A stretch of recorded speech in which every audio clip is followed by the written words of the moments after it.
2রা March রবিবার ছিল, আর রবিবারে মাঝে মধ্যেই আমাদের বড় মেয়ে আমাদের বাড়িতে আসে, দিদিভাইও আসেন মাঝে মাঝে। তো এই রবিবার দিদিভাই এদিক থেকে এসছিল বনগাঁ থেকে, আর মেয়ে হোস্টেল থেকে এসছিল। তো মেয়ে হোস্টেল থেকে রবিবারে যখন আসে তখন প্রায় দিনই আমি চিকেন করি। তো এদিন ভাবলাম চিকেন তো হোস্টেলেও খায়, তো সেই কারণে একটু মাছ রান্না করি।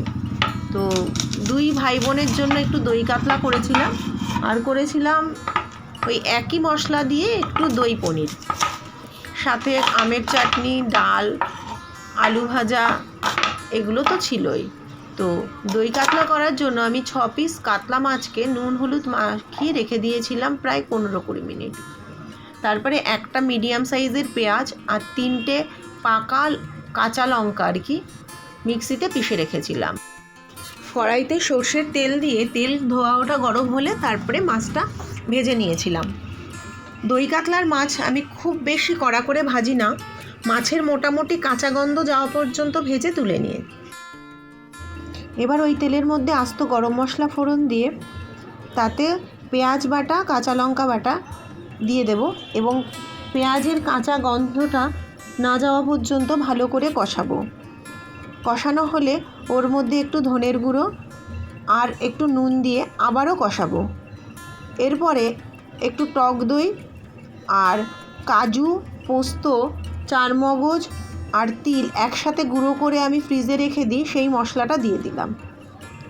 এবার এই অবস্থায় ভালো করে একটু কষিয়ে একটু কাশ্মীরি মির্চের গুঁড়ো দিয়ে দেব, অল্প একটু দেব কালারটা আসার জন্য।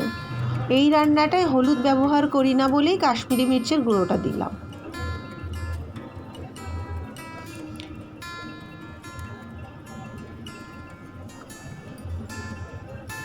এবার একটু উষ্ণ গরম জল দিয়ে দেব, আর একটু কসুরি মেথি হাতে ঘষে গুঁড়ো করে দিয়ে দেব। ঝোল ফুটে উঠলে তাতে মাছ ভাজাগুলো দিয়ে ভালো করে ফোটাতে হবে।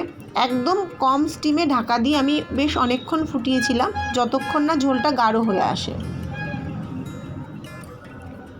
এবার একটা পাত্রে তুলে রাখলাম। সেম প্রসেসে, একই রকম প্রসেসে আমি পনির করে নিলাম। এভাবে পনির রান্না করতে গিয়ে কেউ যদি মনে করে পনিরটা সম্পূর্ণ নিরামিষ করব, তাহলে পেঁয়াজ বাটাটা স্কিপ করতে পারে। এভাবে সয়াবিনও রান্না করা যেতে পারে, বেশ ভালো লাগে খেতে।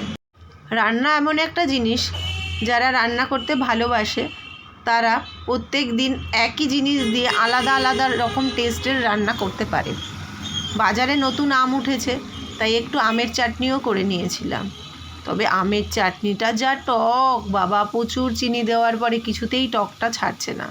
যদিও আমার একটু ভুল হয়ে গেছিলো, জলটা যদি আমি ফেলে দিতাম ভাপ দিয়ে, তাহলে হয়তো এতটা টক হতো না। আজকের ভিডিওটা এই পর্যন্তই। আমার ভিডিও যদি কারো ভালো লাগে তাহলে একটা ছোট্ট লাইক করে দেবেন, আর যদি কারো মনে হয় একটু কমেন্টও করে দেবেন। আর আমার ইউটিউব চ্যানেল রাখির গল্পকথা, এই চ্যানেলটিকে একটু সাবস্ক্রাইব করে দেবেন। সবাই ভালো থাকবেন, সুন্দর সুন্দর রান্না করে খাবেন। আজকের ভিডিওটা এই পর্যন্তই।